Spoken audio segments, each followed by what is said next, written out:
Welcome to another Thursday night Bible study, brought to you as a ministry of SIGBC. Hello, and welcome to 13 Minutes in Proverbs.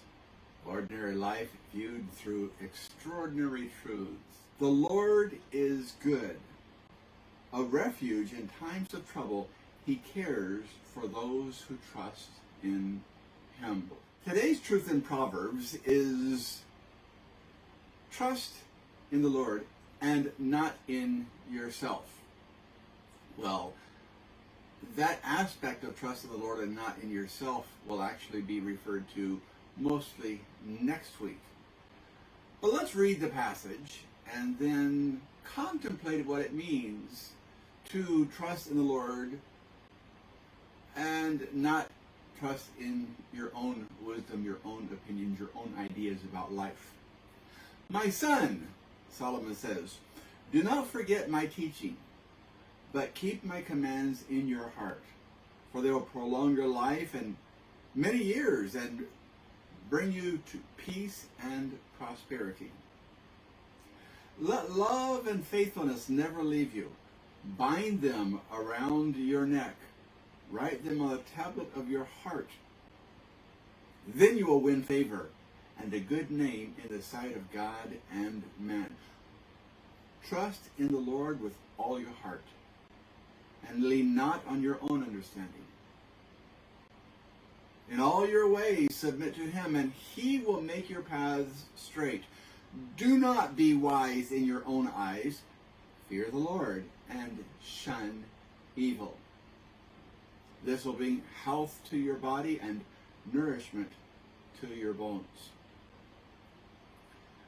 We're going to look at this passage a little bit differently than we usually do, because while we're going to be observing four truths from this passage to this week and to next week, the way these truths are presented are a little bit different from usual. For example, the first truth is that the threefold result of listening to and internalizing wisdom is long life, inner peace, and personal prosperity. In other words, when we apply ourselves to truth, when we apply ourselves to knowledge, when we apply ourselves to wisdom and to understanding, when we seek for discernment and pursue insight, then the threefold result of listening to and internalizing wisdom is going to be long life, inner peace, and yes, personal prosperity.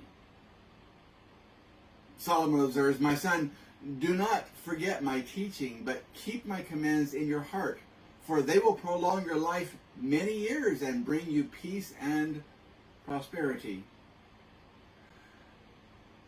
Throughout the Old Testament, actually, these three concepts of long life and inner peace and personal prosperity are emphasized in keeping with the idea that as we fear God, as we revere who He is and what He has done,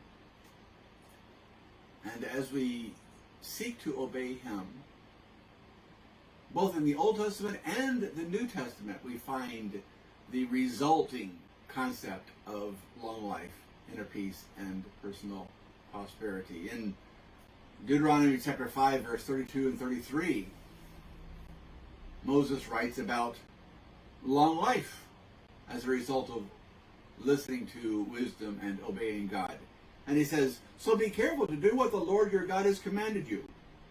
Do not turn aside to the right or to the left. Walk in obedience to all the Lord your God has commanded you, so that you may live and prosper and prolong your days in the land you will possess. He says, listen to God, obey, choose to follow His commands. Seek wisdom from God. And as a result, God will prolong your life. In the book of Philippians, Paul talks about the inner peace that we experience as a result of a right relationship with God, when he says, let your gentleness be evident to all. The Lord is near. Do not be anxious about anything, but in every situation, by prayer and petition, with thanksgiving, present your requests to God. And the peace of God, which transcends all understanding, will guard your heart and your mind in Christ Jesus. How? Well, he says, finally, brothers and sisters, whatever is true, whatever is noble, whatever is right, whatever is pure, whatever is lovely, whatever is admirable, if anything is excellent or praiseworthy, think about such things.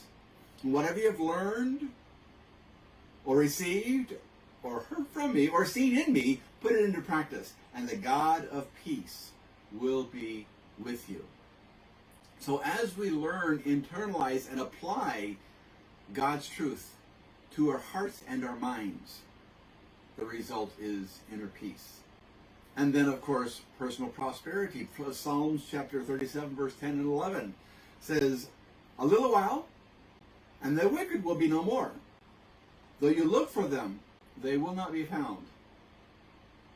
But the meek will inherit the land and enjoy peace and prosperity.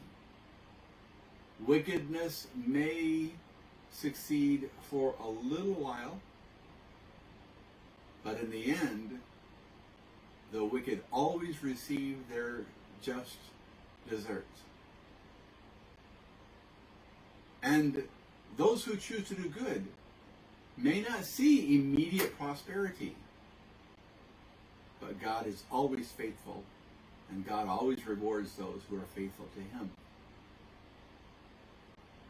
Which brings us to the second observation in trusting in the Lord and not in yourselves. When Solomon says, look, hold on to love and faithfulness, both inwardly and outwardly. That is, in your own heart and as people see you.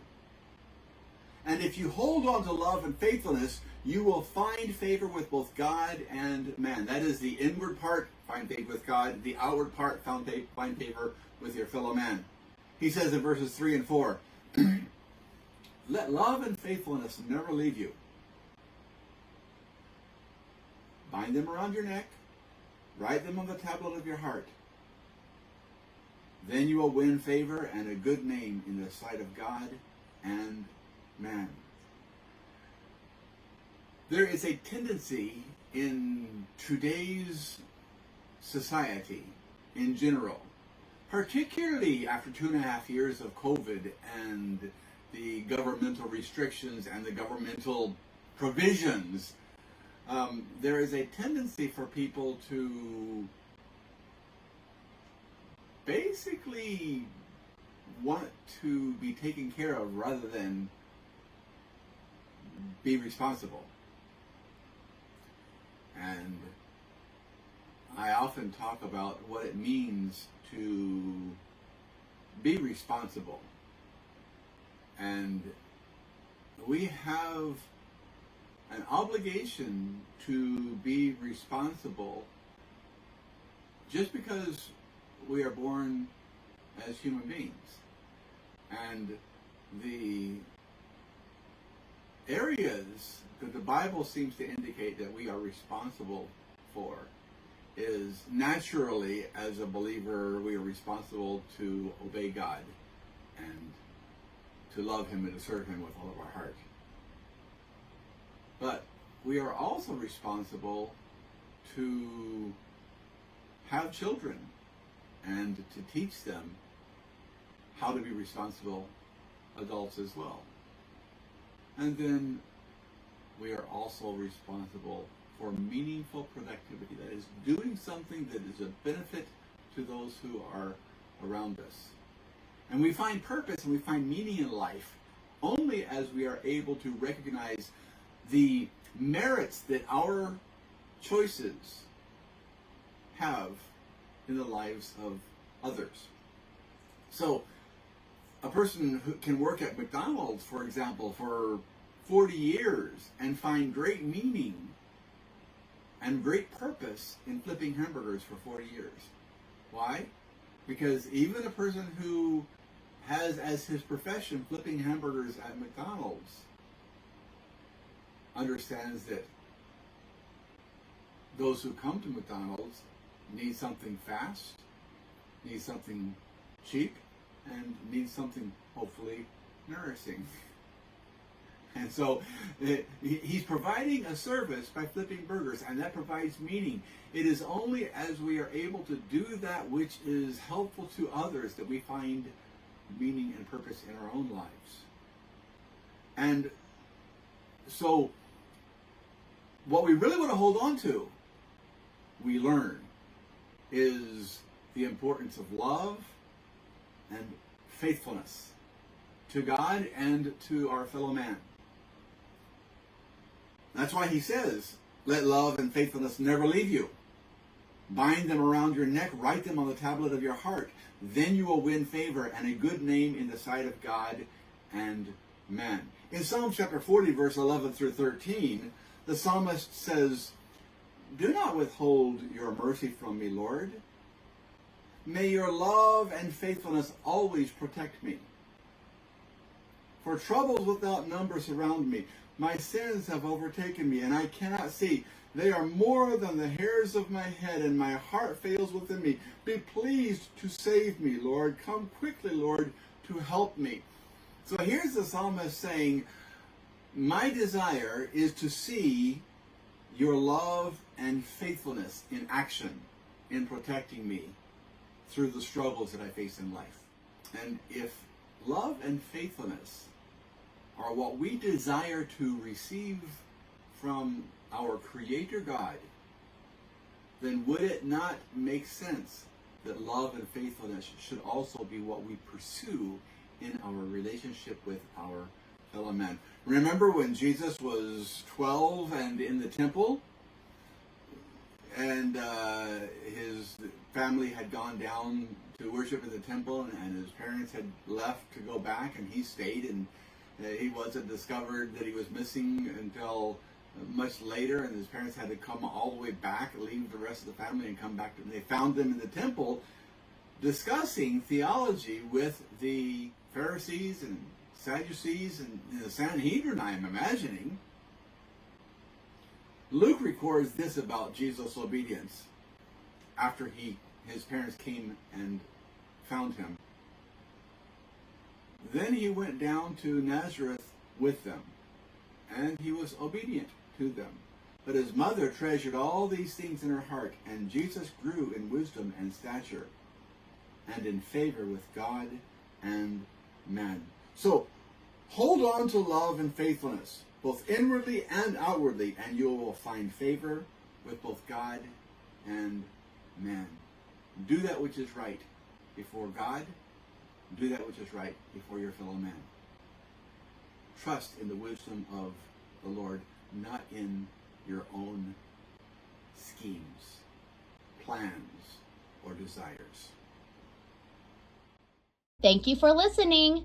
You can also join us in person or live on Facebook every Sunday at 2:30 p.m. Japan time. This has been a ministry of Sakahogi International Grace Baptist Church.